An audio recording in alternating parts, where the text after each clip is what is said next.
Welcome to the Tech Egg. Don't get scrambled. Enjoy the video.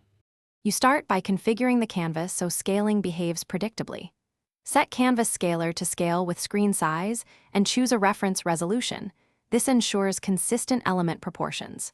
Next, decide Render Mode, Screen Space Overlay for HUDs or Screen Space Camera for depth. Choose anchors for each element before moving them.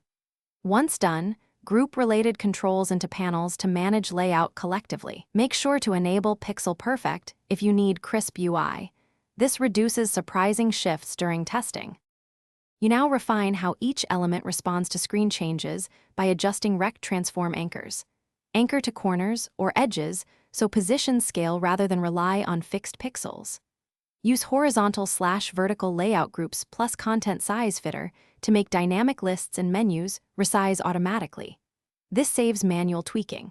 For images, add aspect ratio fitter to preserve proportions and implement safe area padding for notches or status bars. Once anchored and grouped, preview multiple resolutions in the game view to confirm behavior.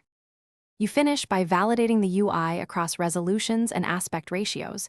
Use the game view presets or a device simulator to catch edge cases. Optimize by minimizing canvas rebuilds.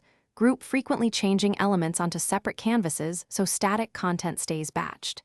If things go wrong, check anchors first, then parent scale values and any conflicting nested layout groups. These are the usual culprits. Finally, iterate, fix one issue at a time and retest, and your responsive Unity UI will remain robust and efficient. Thanks for watching. Consider subscribing if I helped unscramble your problems.